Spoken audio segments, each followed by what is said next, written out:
This article originally appeared on the Black Rose Anarchist Federation website, blackrosefed.org.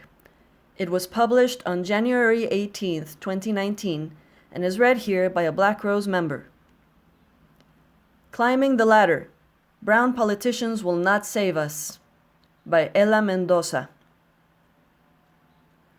Watching bisexual Senator Kyrsten Sinema get sworn in while placing her hand on a copy of the U.S. Constitution was a sobering moment for me.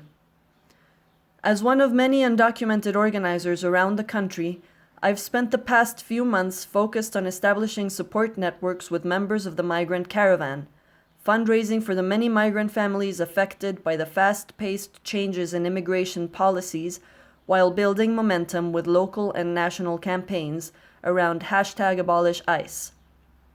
Throughout the year, I paid little to no attention to the ongoing elections. Why would I?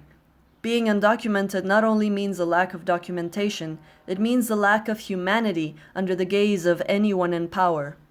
It means not having any rights except for when you are the topic of a conversation.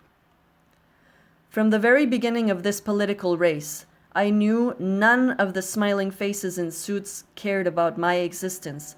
And why would they?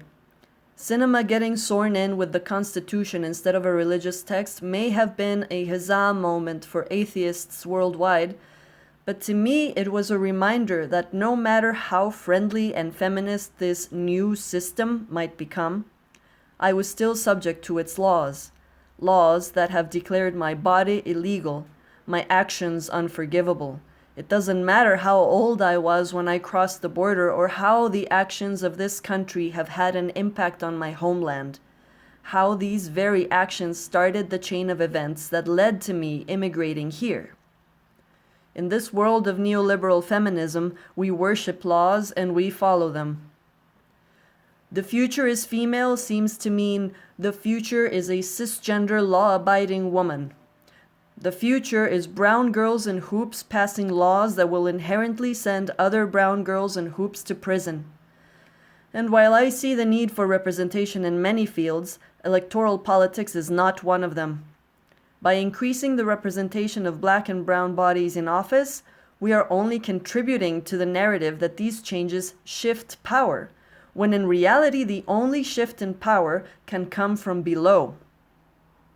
Participating in this system is part of what fuels it.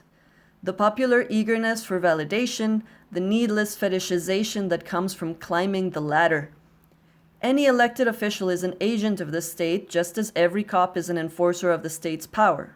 Together, elected officials and the state enforce oppressive and systemic imperialism, establishing a hierarchy that is meant to be impenetrable. By normalizing oppression as an everyday consequence to living in this country, not only is a sense of complacency continued to move forward, we are also encouraged to forgive and forget the system. We are encouraged to trust those in power, relying on the instinct that those who look like us must want what's best for us. We are encouraged to look for heroes in a country that has killed all of our heroes. The system asks, who will save us? And how convenient that in this narrative, which forgives capitalism for having created the problems that we are now facing, that forgives fascism for its contributions to these dangerous dynamics, the system readily provides smiling faces in suits as the answer. As social media encourages oppressed communities to ask more questions, the answers become catered to an audience that wants a sense of representation as well as a sense of purpose. The assimilation of marginalized bodies into positions of power will only be used as a distraction from the ongoing violence that this settler colonial system inflicts upon marginalized bodies everywhere. This must not stop us from moving forward, but remind us of who our true heroes are.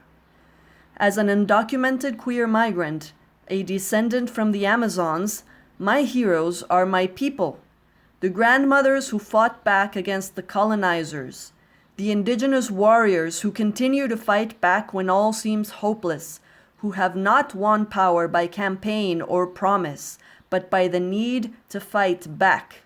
by the legacy of unfathomable strength. Ella Mendoza is an undocumented activist based in Salt Lake City.